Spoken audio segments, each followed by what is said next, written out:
Je ne m'attendais pas à être sur une liste pour une élection fédérale.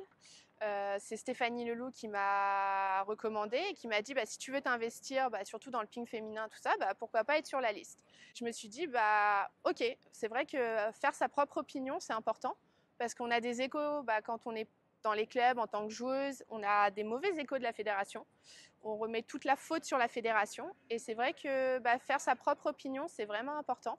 Et je l'ai fait pour ça, me dire je vais voir comment ça fonctionne, travailler avec des gens qui ont de l'expérience, qui vont pouvoir m'apprendre. Et après, j'ai aussi discuté avec Christian et j'étais agréablement surprise. Parce qu'en fait, les échos qu'on a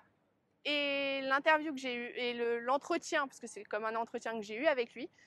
alors je ne suis pas d'accord sur tous les points, ce qui est normal, on n'est jamais d'accord avec quelqu'un sur tous les points, mais par contre, j'étais agréablement surpris de ces idées, parce qu'en fait, ce qu'on voit dans les clubs, ce qu'on entend par d'autres personnes, par les joueurs, quand on parle entre joueurs ou entraîneurs, c'est pas du tout ce qui se passe en réalité. Et donc, en fait, je me suis dit, c'est une opportunité de voir comment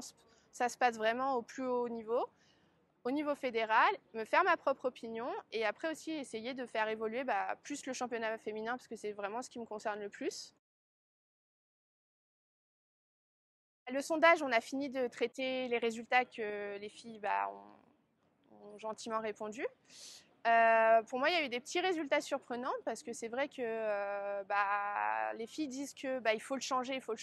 mais elles sont aussi satisfaites à 60-70% du championnat. Donc c'est vrai que c'est un peu compliqué de se dire qu'est-ce qu'on doit faire, qu'est-ce qu'on ne doit pas faire, est-ce qu'on doit le modifier, est-ce qu'on ne doit pas le modifier, parce que le but c'est de pas qu'il y ait une deuxième désertion du championnat féminin. Il faut réussir à garder déjà les filles qu'on a. Par contre, ce qu'on a vu, c'est parce que comme on a fait le sondage par niveau, on a vu qu'elles étaient toutes d'accord sur certains points de règlement à améliorer, plus de flexibilité du championnat. Oui, moi je pense qu'il faut vraiment être prudent et même si ça prend du temps, même si c'est 2 ans ou 3 ans, ce qui peut être long parce que je peux comprendre la frustration de certaines joueuses, mais je pense vraiment qu'il faut, même pour moi, des fois jouer en National 2 c'est un peu plus frustrant que de jouer en National 1, et je pense qu'il faut quand même prendre son temps et penser plus sur du long terme que sur du court terme et avoir vraiment un vrai championnat féminin. Si on fait une mauvaise réforme, c'est simple, dans la question est-ce que vous êtes prêt à jouer au championnat, à retourner dans le championnat masculin, c'est oui à 60%. Donc si la réforme n'est pas bonne, on risque d'avoir une deuxième désertion et là ça serait encore pire au niveau de notre championnat.